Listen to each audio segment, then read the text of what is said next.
I'm trying to say to us as pastors as well as the congregation that we need to appreciate her works. Amen. Thank God for pastor wives. I've had the privilege over the years to be under good pastors and pastor wives. Starting with Pastor Al Sly back there in Panama, in which the church that I got saved, he had a godly wife. They spent hours with us. I'm talking about Sunday morning, Sunday night, we're at Wednesday night. We're at the preacher's house up until midnight many times. And they accommodated us. Amen. I know better now, but then I was young and dumb in the names of the Lord. And guess what? I just was, guess what? Not one complaint. Amen. We need to appreciate her works. But also we see from verse number 13 that we need to not only appreciate her works, but we also need to appreciate her willingness. Mm-hmm. Notice verse 13 tells us that she worketh willingly with her hands. Mm-hmm. When it comes to the work getting done, you can count the pastor's wife in. Many times, if we're honest, the pastor needs to step to his wife at times and say, look, honey, let someone else take on that responsibility. Let someone else do that. But oftentimes, she's more than willing to put her hands to the gospel plow to help out in any way she can. We need to appreciate pastors' wives. And ladies, I just want to honor you tonight. I want to thank God for you.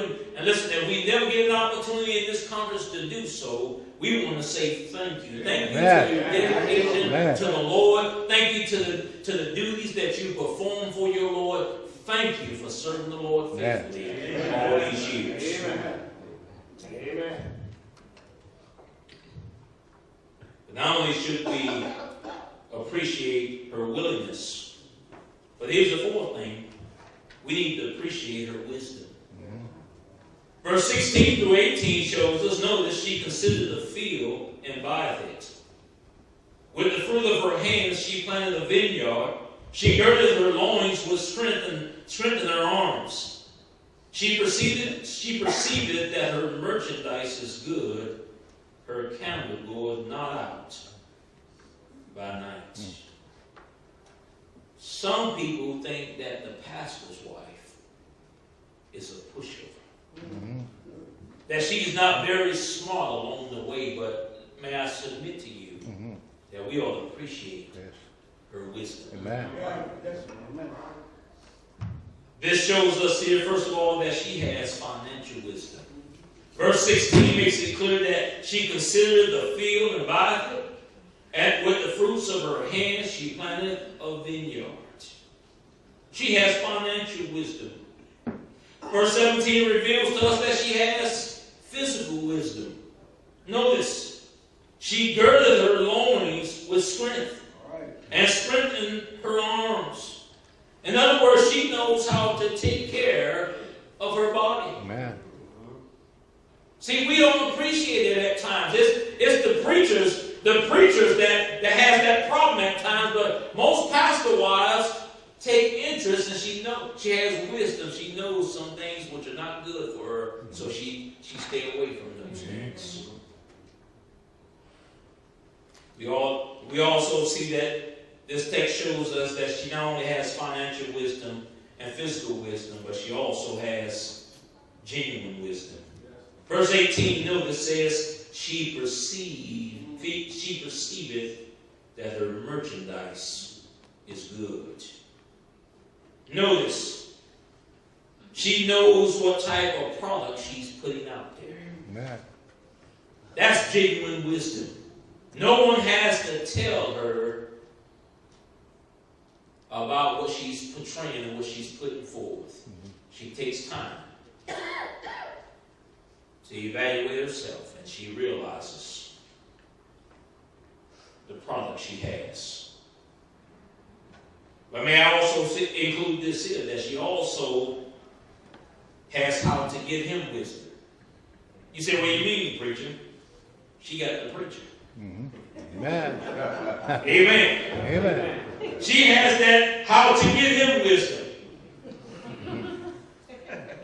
In some churches, that preacher is the desired commodity. She has it. So she has some how to get him wisdom. She was able to do something that some of the sisters in the church for years, what she was able to do, get the preacher. I'm sorry, the pastor's wife had the wisdom others didn't have.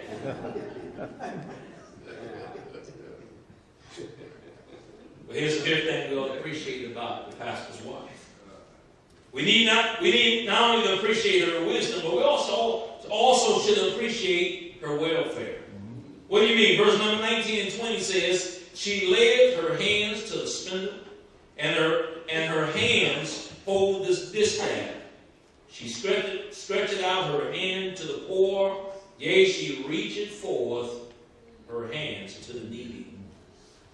We see that here's a woman that is very skillful. She has learned some skills along the way, and because she has learned how to do some things along the way, others are now benefiting for it.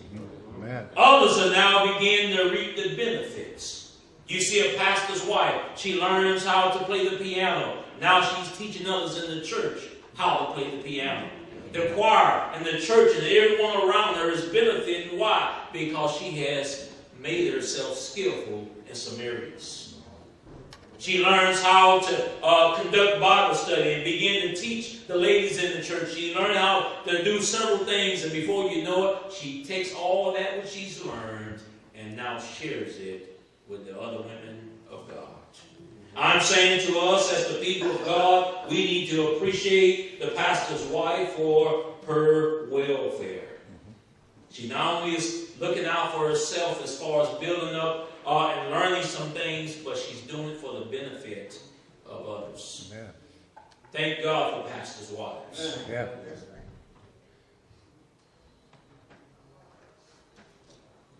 I'm going through these because I got about 10 of these, and I just wanted to show you some things we ought to appreciate. Here's the 6th thing we ought to appreciate. Folks, we ought to appreciate her wardrobe. Verse number 21 and 22 says, she is not afraid of the snow. For her household, for all her household are clothed with scarlet. In other words, when they use this word scarlet, they talk about, in other words, her children or her family members, they all now have what you call their double garments. They have double garments, and so guess what? Let the snow come. Why? Mama has done her job to be able to make sure that her children are fashioned. And so we see that she is, about this godly woman, we see that she is fashion conscious. You see, she teaches other ladies that you can be modest and still be modern. You can be modest and still be modern. She don't have to go and get all the latest styles and look like she fell off Harlot Hill somewhere. No, sir. She is modest, but yet she is also modern. She is fashion conscious. Her children are in style. Not only now is she fashion conscious, but we also see that she is function conscious. The snow cannot harm them. Why? Because she has dressed her children in a way, their double garment, to the way that what? They are taken care of. And so she's also function conscious. She realized that some clothes will work at this time as opposed to other times. Again, sometimes we don't give the pastor's wife the credit that is due to her. We take it for granted that she is just listening to everything that preacher says, and so therefore, which is her husband, and you get it mixed up. Listen, she is a woman. She is a woman that needs to be appreciated for her, not only her welfare, but her wardrobe. Thank God for godly women. Amen. Who dress and look like godly women. Someone as well told me years ago, if you're not in the business, don't try to advertise. And so therefore we are thankful that we have godly women who makes it their business to not only dress modest, but they're also modern. They don't have to look like Shirley Temple in 1945. They can also look like today's godly woman, professing godliness with good works. But here's the seventh thing we all appreciate. We all not only just appreciate her wardrobe, but we also need to appreciate her wifehood. Her wifehood. Look at verses 23 through 25. Her husband is known in the gates. When he sitteth among the elders of the land, she maketh fine linen and selleth it, and delivereth girdles unto the merchants. Strength and honor are her clothing. She shall rejoice in time to come. Every man of God here tonight will be able to tell you that they're a better man tonight because of their wives. Amen.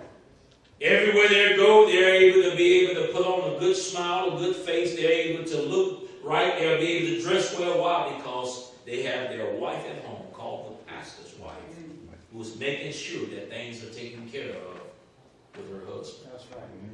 I'm saying to us that oftentimes we don't take time to appreciate the fact that we have godly women amongst us. But we are thankful tonight that we all appreciate her wifehood. The Bible makes it clear that she is a woman who helps to make her man a better man.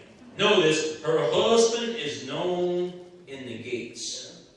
When he sits among the elders of the land, as he conducts his business, as he go about doing the things of the Lord, he is a better man. Why? Not because he's such a dynamic preacher, but also, and including to that there, he also has a wife who's been praying for him, who's been taking care of his needs, and he has no need to spoil.